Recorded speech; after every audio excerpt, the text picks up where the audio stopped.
Svakata Krishna. Svakata means about himself, Krishna himself. What is this? This process is Punya Shravana Kirtana. Shravana Kirtana means what? Hearing and chanting. Shravana Kirtana. Punya means it is very, very exalted. Very exalted, very pure. So when someone is hearing Srimad Bhagavatam, Krishna Katha, then Punya Shravana Kirtana, Hridi Antaksta hi avadrani. Antaksta means in the heart. Krishna is situated. Antaksto. He is situated in Hridi, in the heart. Hridi Antaksto. He is there in your heart. Krishna is there. Paramatma. Not just Paramatma even. Also Krishna, when he sees that you are hearing about him, then what does he do? Vidunoti suhritsatam. Abhadrani. Abhadras means abhadra. Bhadra means very auspicious, mangalam. But abhadra means opposite. Yes. Abhadrani. So in our heart, there are many abhadras from many, many lifetimes. So when someone hears about Krishna, or also studies, reads like this, then vidunoti suhrit satam. Krishna becomes your suhrit. He wants to help you. He wants to be your friend who is helping you. Suhrit. Intimate. Yes, he wants to benefit you. Yes, bosom friend, suhrit. And what does he do? Vidunoti means he cleans your heart. So that Krishna Katha will clean your heart. So why I every day 5 hours listen Harikatha? Not every day. But this is Srimad Bhagavatam, chapter 2. And when? First canto. First canto. You can repeat without commentary. Again. Because I'm... Okay.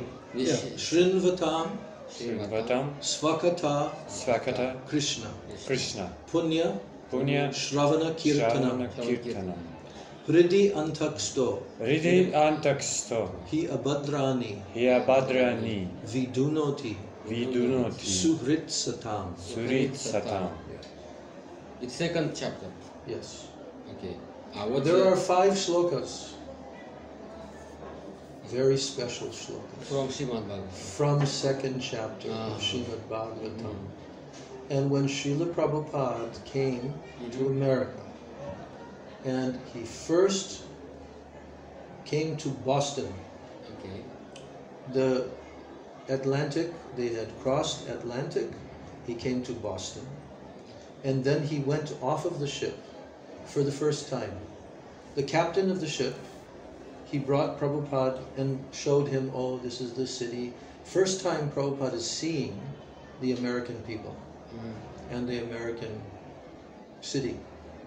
Then he came back on the ship. The ship was 24 hours. It was there before it went to New York. Then it went to New York, and then Prabhupada finished his journey.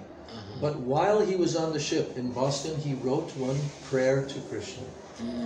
Yes, in Bengali. Yes. It is and that prayer, famous prayer.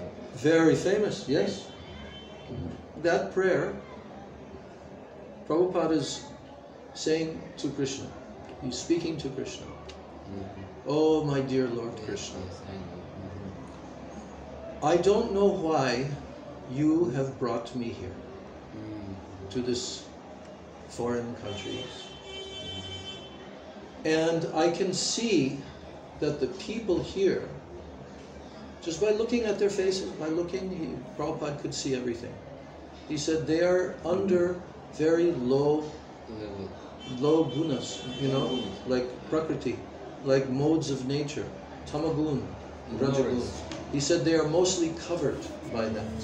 They're mostly covered. So he said, so I do not know why you have sent me here, but you must have some work that I should do. But I'm seeing that the people here, they are under very thick, heavy coverings, coverings, layers of what? Tamagun and Rajagun. And he said, I do not know how it will be possible for them to understand your message. Then he said, but you yourself have told in Srimad Bhagavatam, Shrinvatam Swakata Krishna Punya Shavana Kirtan. That is the first shloka of 5 shlokas. Those 5 verses. Okay? And in that verse, in those 5 verses, everything is there. So he's telling, Prabhupada is telling to Krishna that you have told, if anyone hears Harikatha, gradually, the influence, the effect of Tamagun, Rajagun, it will gradually go away. It's not influence. Yes. Influence. Влияние. Gradually it will go away. And so I memorized those shlokas, those 5 shlokas. I memorized these many years ago. Probably at least 40 years ago. Srimad Swami Maharaj, he asked you explain. Yes. Every time, at every festival. He did not even tell, stand and he just looked Nobody at me. knows. He looked at me and he went like this with his eyes. And then I would stand up and then I would tell the meaning of those shlokas. But every time that I would tell the meaning, it would be some new, some fresh, So he appreciated that I had learned those shlokas because they're very, very important shlokas.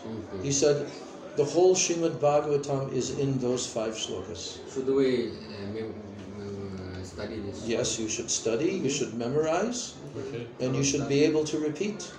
Yes. Understand all words inside. And consist of shlokas. Understand the meaning of each word, understand the translation, the meaning. Purpose. It will be very helpful for you to learn shlokas. These types of shlokas are very good. They're very powerful, also for preaching, also for your own bhajan. You can meditate upon them. You see, so much knowledge is there inside of these shlokas. I have now 6 slokas for the Shamrita. Should I finish this? Yes, you finish. You can for Shamrita after this. Yes? You can do same time. At the same time. Why not? If you I repeat, want something complete, and after. You don't wait like that. That is not necessary. You should have a notebook, and you should keep different shlokas that you are learning, and gradually you should repeat them every day. Every day you repeat them, Every day I repeat about 1.5 hour shlokas. Okay, which ones? Which? From where? Stavas Stutis. Ashtakams. Aradhyo Bhagavan. You know Aradhya? The word Radha comes from Aradhya. Aradhya means worship. Worship. Radhika, supreme worshipper. Okay, so Aradhyo Bhagavan. This Bhagavan, there are many forms of Bhagavan we see. Like Vishnu, Narayan, Lakshmi Narayan, like from South India. Lakshmi Narayan, different incarnations. Varahadev, Kurmadev, Nrsimha Bhagavan, like this. I agree. There are so many different types of avatars. There are Lila avatars, there are Guna avatars, there are Shakti Avesha avatars, like this Manvantar avatars. But amongst all incarnations of Bhagavan, because they're all Bhagavan, they're all Krishna. He's appearing in these different forms. But who is the supremely worshipable? Who is the Aradhya Dev? Who is topmost worshipable? Aradhya Dev. Huh? Aradhya Dev. Yes, who is the Aradhya Dev? Who is it? Krishna. Aradhya Bhagavan, then the answer is there. Brajesha Tanayas. Yes. Brajesha Tanaya means the son of the king of Braja, Nandamana. For Chaitanya Mahaprabhu, no other.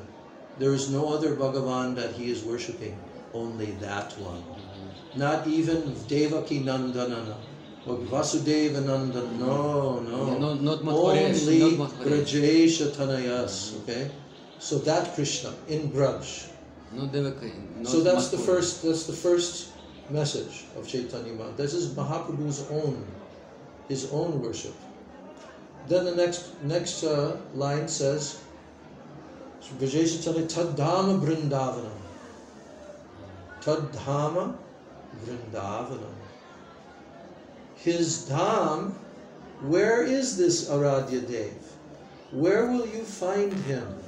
In his dham. And that dham is only one place, Vrindavan. Tadhama Vrindavanam. That's the second principle. Now, who is the topmost worshipper of that Bhagavan who lives in Vrindavan? Who is the son of King Nanda? So Ramya Kachid Upasana.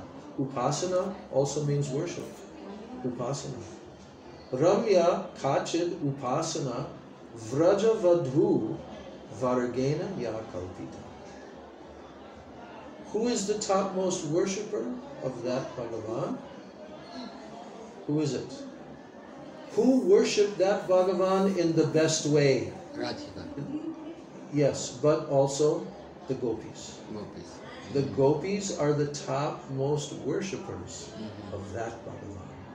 Ramya Kachid Upasana Vrajavadhu. Vrajavadhu means the wives of the Vraja. Wives. Vrajavadhu, wife. Varagena Yakalpita. How they worship that Bhagavan, topmost. So these three things Mahaprabhu is teaching, right? Yes. Then comes number 4. Pasana Vrajavadhu Varagena Yakalpita. Srimad Bhagavatam. How do we know? How do we know who is the topmost Bhagavan? Where is his dham? Where does he stay? Who is the topmost worshipper of that Bhagavan? How do we know? Srimad Bhagavatam Pramanam Amalam. The supreme Praman. You know Praman? Yes. Without any proof. Yes, proof, evidence. Evidence. Yes. Srimad Bhagavatam Pramanam Amalam. It is the spotless, Amala.